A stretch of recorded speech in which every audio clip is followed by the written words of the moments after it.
Toyota gave the 2026 RAV4 Woodland an extra bit of ground clearance and Dunlop GrandTrek all-terrain tires. On a dirt trail, that makes this more capable than any other RAV4 in the lineup, and nobody needs to pretend otherwise. Off-road adventure specials sell by the hundreds to people who know the trailhead by GPS coordinates. The Woodland sells by the thousands. Toyota can attach rugged trim to a high-demand commuter and let the showroom do the rest. We need to find out whether this dirt road advantage is worth paying $42,000 for tires you'll hear every day.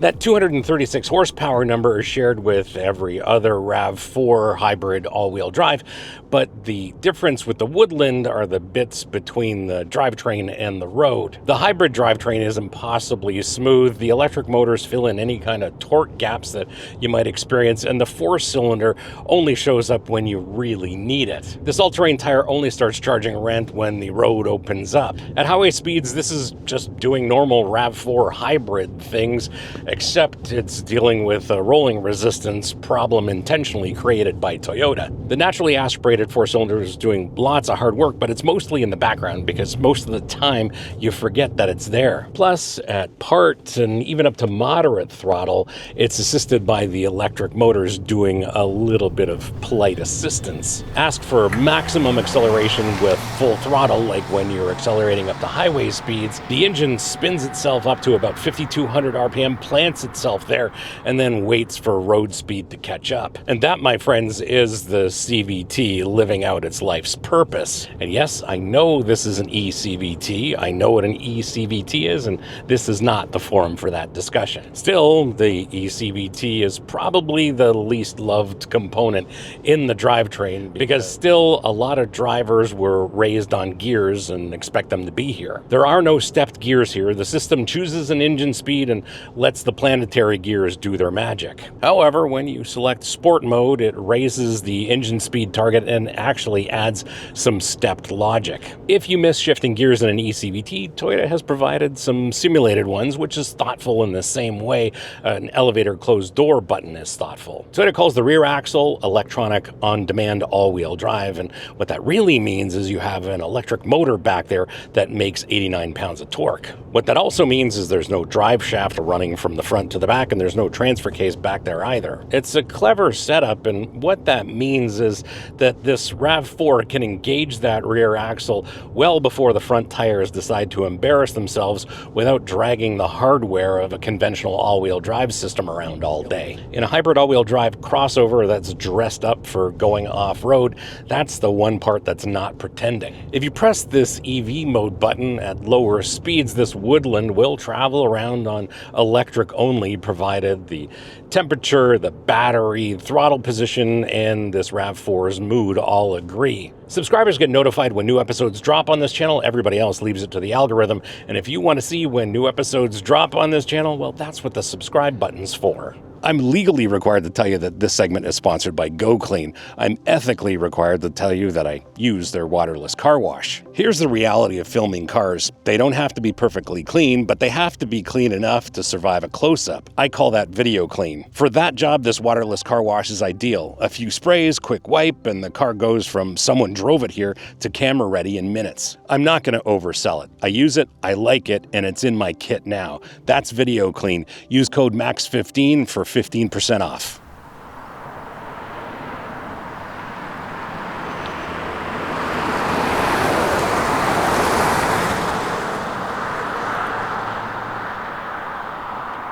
Steering system is also the same as in every other RAV4 hybrid, and again, the only difference is what's between the road and the RAV4. Turn-in response is a little soft, not exactly vague, but it's delayed by the sidewall and the tread before the front axle can take a set. You turn in, wait a quarter of a heartbeat, and the rest of the RAV4 follows. I think most owners will interpret that as normal crossover behavior. And it is normal crossover behavior, but it's assisted by a tire that's not as quick to respond to something with a shorter sidewall. Four-wheel disc brakes, of course, plus there's regenerative braking that's part of the hybrid system, and the blending between friction braking and regenerative braking is impossible to detect. And the handoff in either direction is impossibly smooth. This is one very well-tuned braking system. Under hard braking, this still stops quickly and confidently, and brake pedal feel here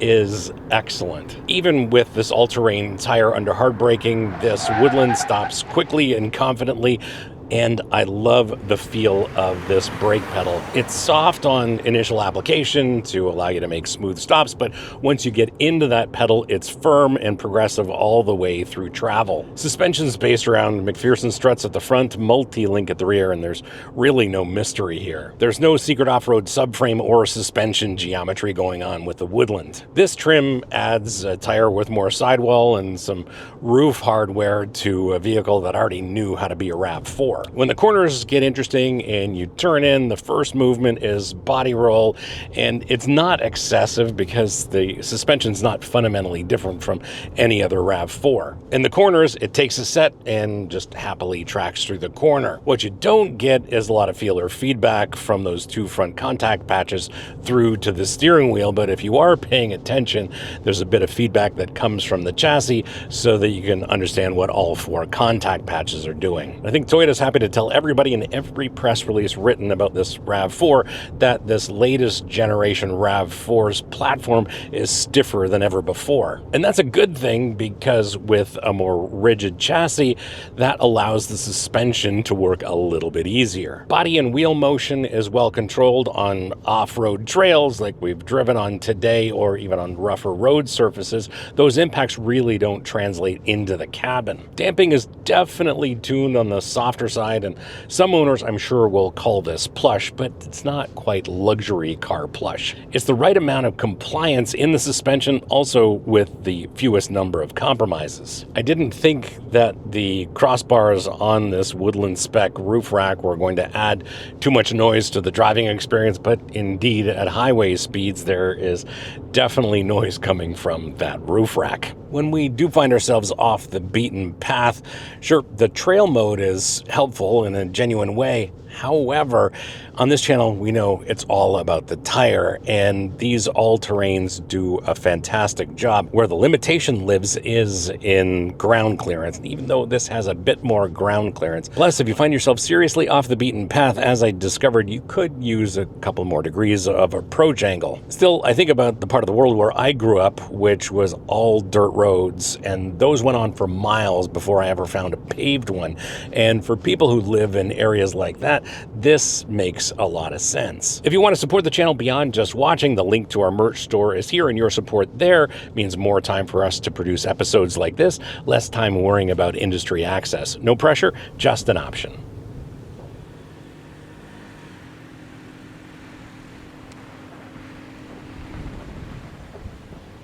Yes, the Woodland sits 4/10 of an inch taller than every other RAV4, but this is a crossover after all.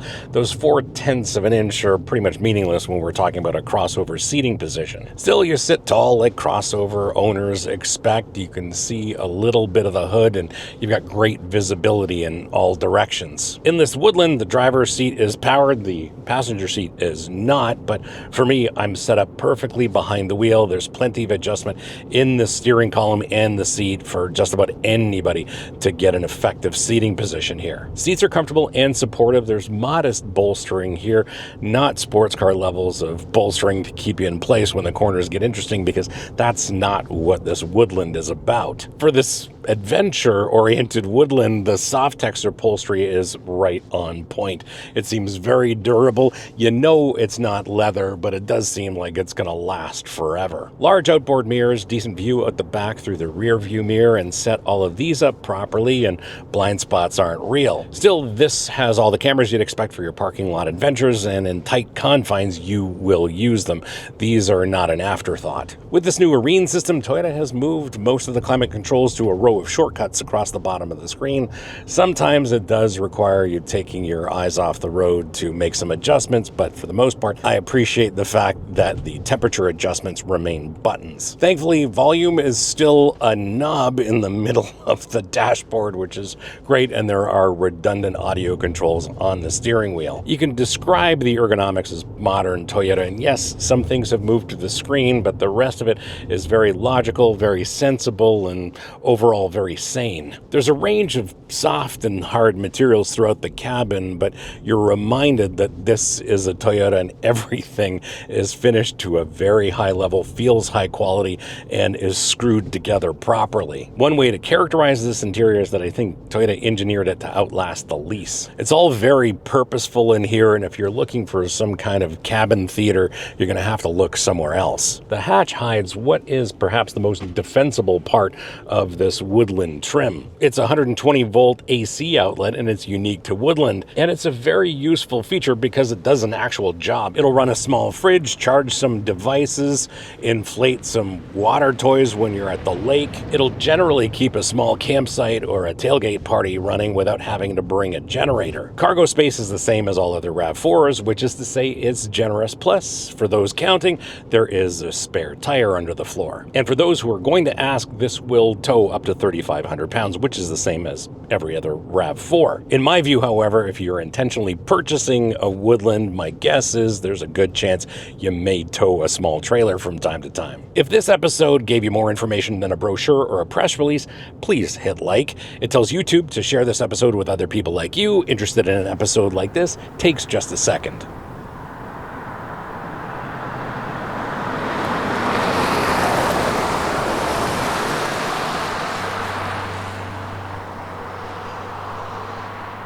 That's what the Woodland told me after a week behind the wheel. Here's what owners are saying, and forum owners are into about 5 months of ownership at this point.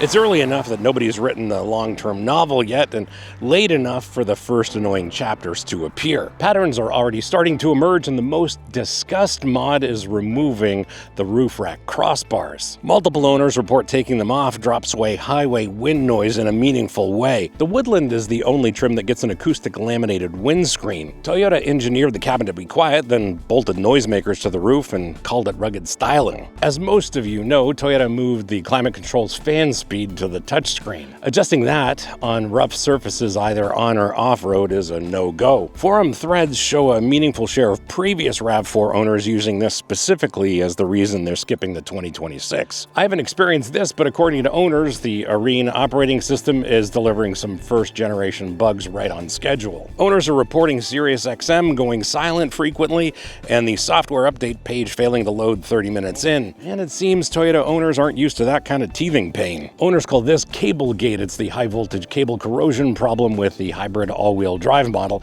and it has its own subreddit. Toyota's 2026 mitigation is the same grease-wrapped cable used on the 2024s. Rust Belt owners are already booking preventative rust proofing. Overall, owners are enjoying their Woodlands, and the trade-offs aren't hidden. And the people who paid for them are documenting every one of them on the forums and subreddits. If you own one of these or have some quality seat time behind the wheel of one of these, let me know in the comments what I got right and what I got wrong, because real-world owner experiences are much more valuable than anything I can learn in a week-long press loan, and I always read the comments.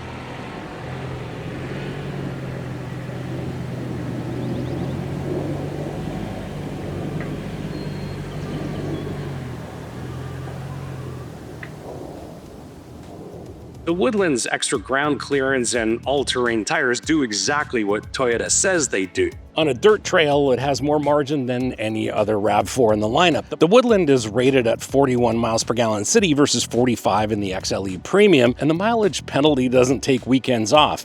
Neither does the tire noise. A small percentage of Woodland owners are going to benefit from the extra ground clearance and the all-terrains. They have gravel before the house, snow before the plow, and a tow hitch that's seen something heavier than a bike rack. Those people should look at it. Everybody else is being sold the idea that Toyota's family crossover needed tougher shoes use for the parking lot. The Woodland's the correct answer to a question most RAV4 buyers aren't asking, which is why Toyota can charge extra for it. The Woodland's extra capability is real, but most owners will use that real capability where it comes with some side effects. If you take your RAV4 off-road more than a couple of times a year, this Woodland has a use case. If you don't, you're better served by any of the other RAV4 trims. Our little bit of light off-roading proves that the all-terrains are competent, but the price of this Woodland shows up every time you're behind the wheel. And that trade-off, of course, is some additional noise from the tires as well as the roof rack. The thing is, this Woodland earns its price when the pavement ends. On the other hand, for the vast majority of RAV4 buyers, the pavement never does. And if you live in a place like where I grew up and it takes miles of dirt road to get home, well, I think Toyota's built this Woodland for you. That's the RAV4 Woodland. Subscribe if you want to see more of these. Don't if you don't. Comments are open if you disagree. And the link to the merch store is here if you'd like to help fund more of these. See you on the next one.